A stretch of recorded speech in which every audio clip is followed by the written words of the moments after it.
Hello and welcome to Mentoring the Mentors. Let's talk about the psychodynamic approach to psychology, which is developed by Sigmund Freud. And later on, it was expanded upon by other theorists as well. And this theory emphasizes on the role of unconscious processes and early childhood experiences.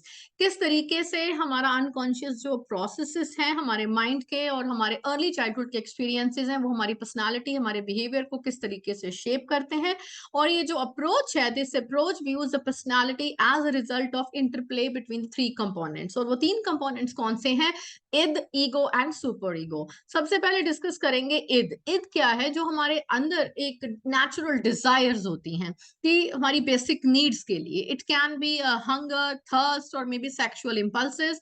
So for that we want immediate gratification. उस immediate gratification के लिए हमारा उद्देश्य क्या होता है? To obtain pleasure and avoiding pain and without regard for reality and morality. Reality and morality का ध्यान रखे बगैर हम प्लेजर पाना चाहते हैं, अपनी बेसिक नीड्स को कंप्लीट करना चाहते हैं, राइट? ये है हमारे पास मतलब ईद का immediate instant gratification.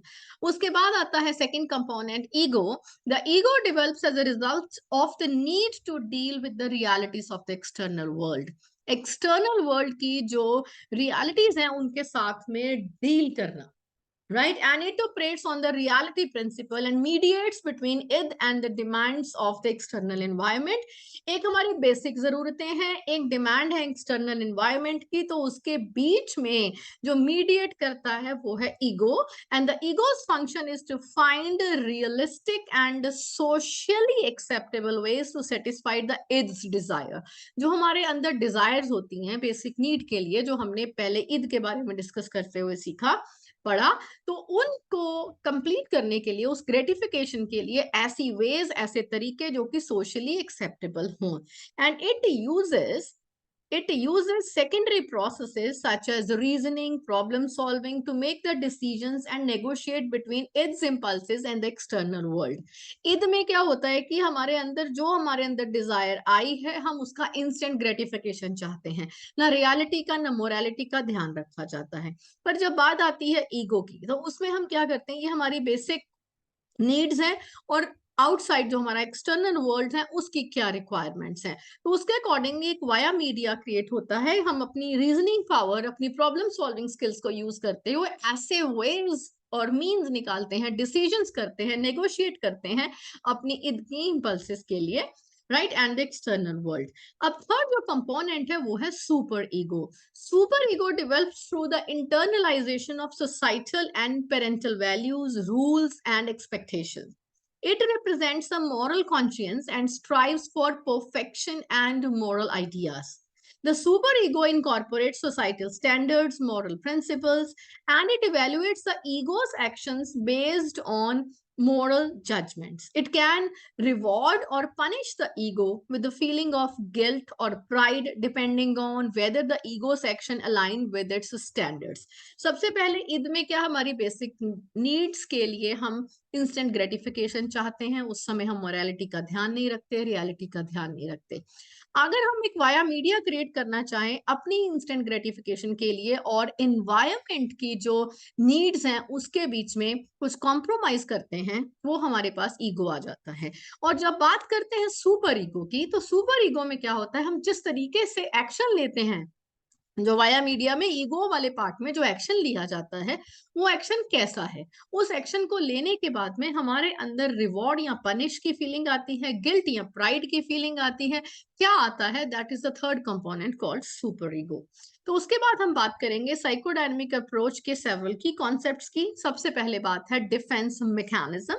Defense mechanisms, they are unconscious psychological strategies used by the ego to protect itself from anxiety and maintain psychological equilibrium, right? हमारा psychological equilibrium रहे, हम उसको maintain कर पाए, right? अपने आप को anxiety से हम protect कर पाए, right? And examples include repression, right?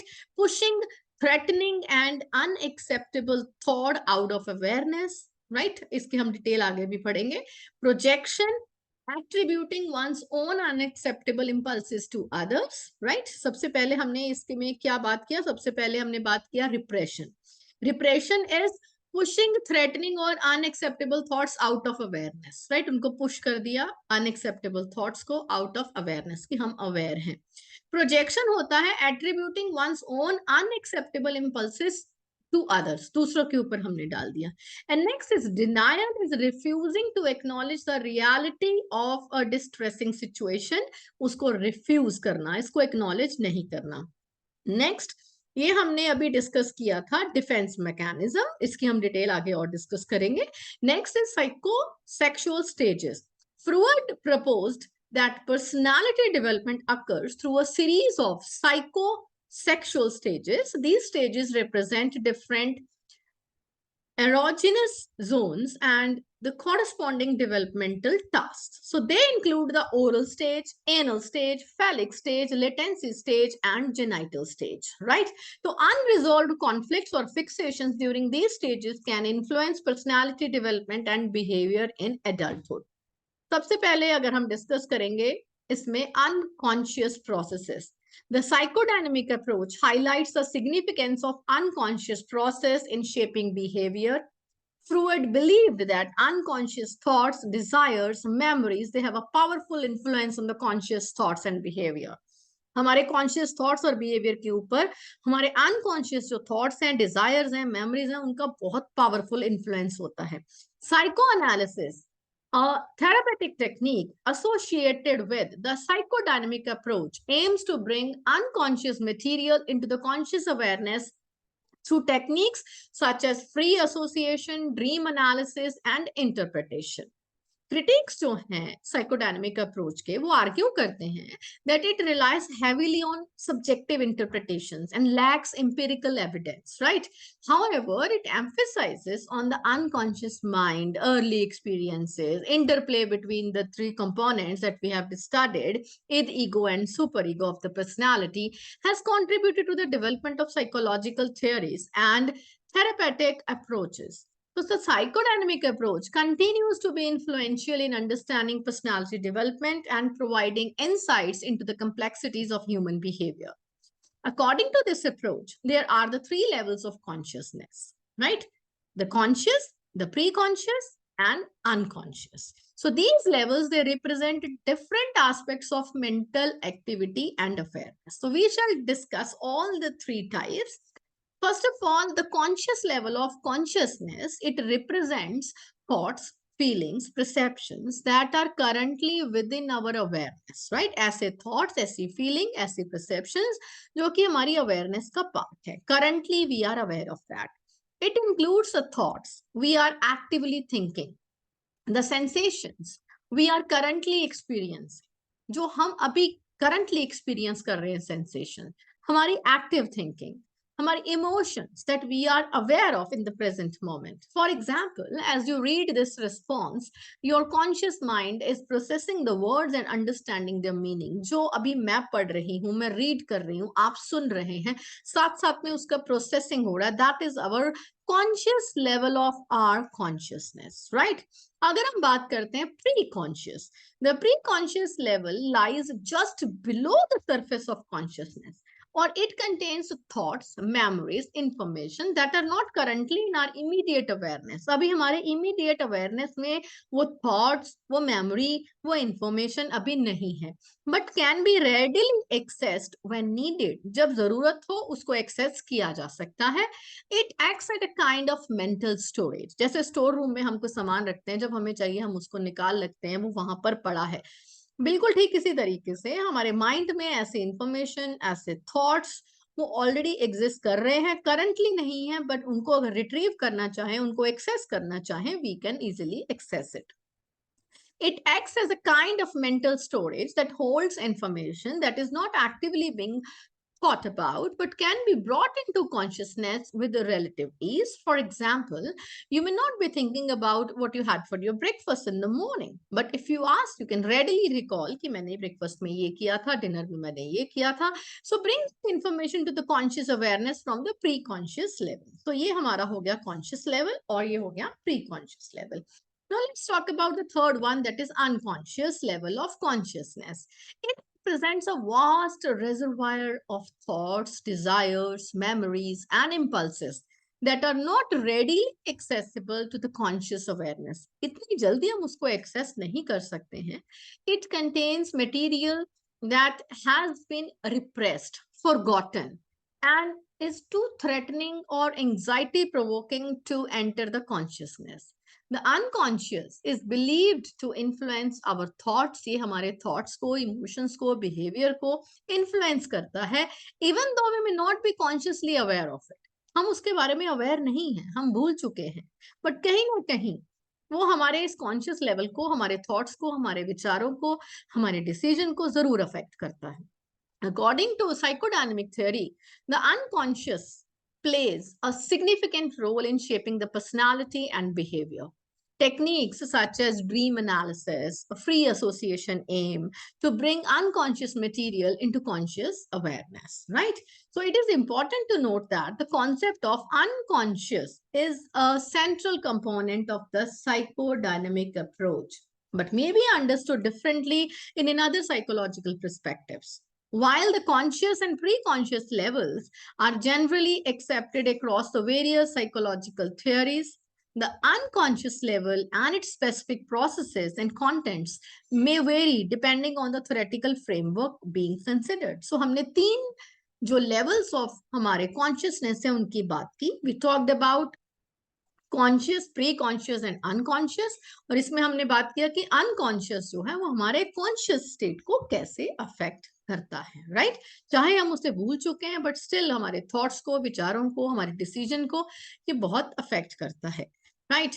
Now ego defence mechanism जो हमने पहले कहा था कि हम डिटेल में डिस्कस करेंगे. Ego defence mechanisms, they are unconscious psychological strategies employed by the ego to protect itself from anxiety, discomfort or threatening thoughts and feelings, right?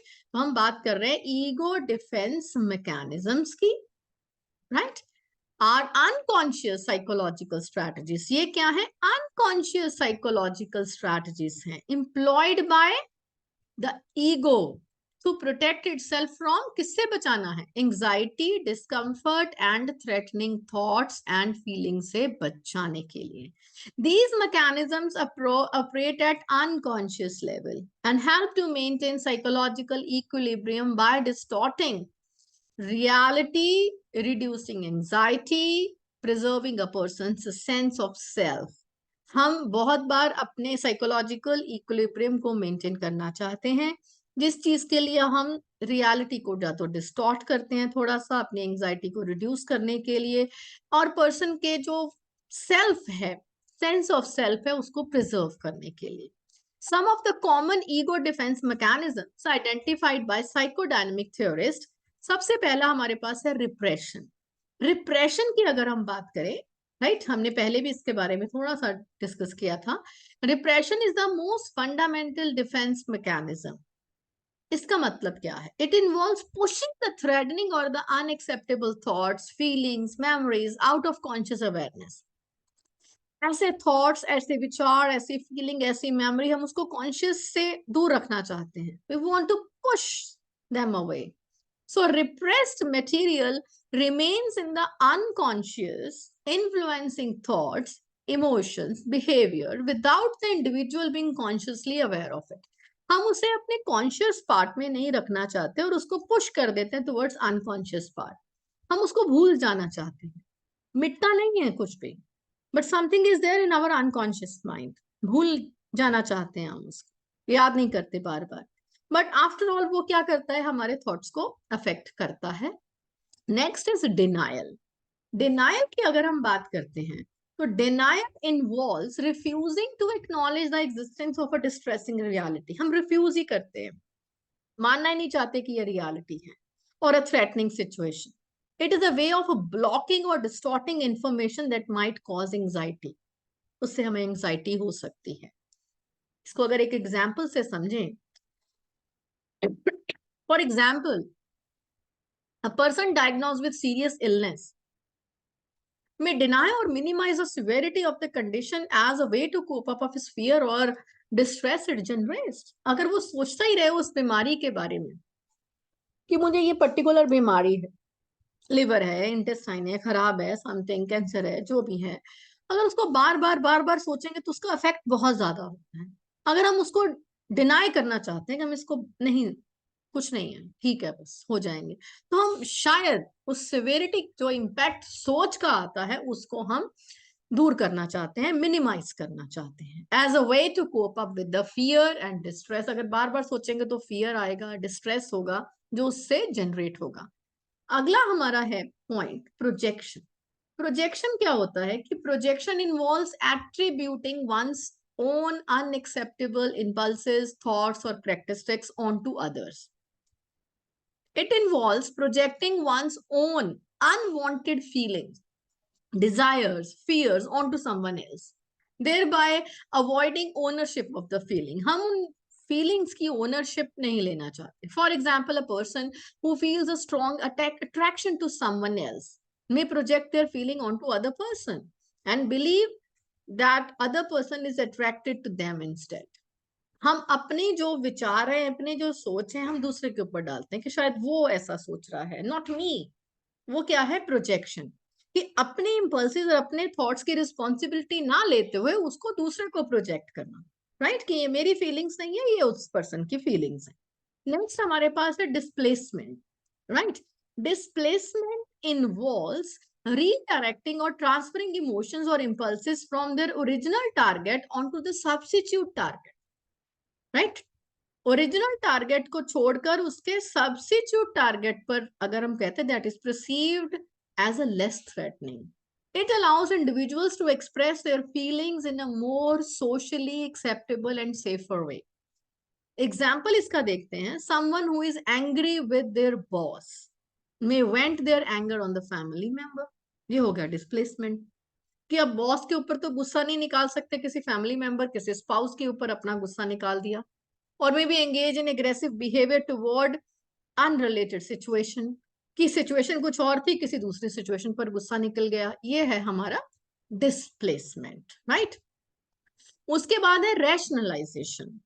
बात करते हैं रैशनलाइजेशन की। Rationalisation involves creating logical plausible explanations to justify or make acceptable one's thoughts, feeling, or behavior that are otherwise unacceptable or anxiety provoking. It helps individuals preserve their self-esteem and minimize feelings of guilt or shame, right?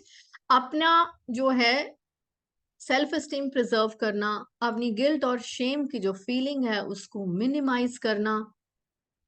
For example, a student who fails an exam may rationalize their poor performance by blaming the difficulty of the test or the professor's unfairness.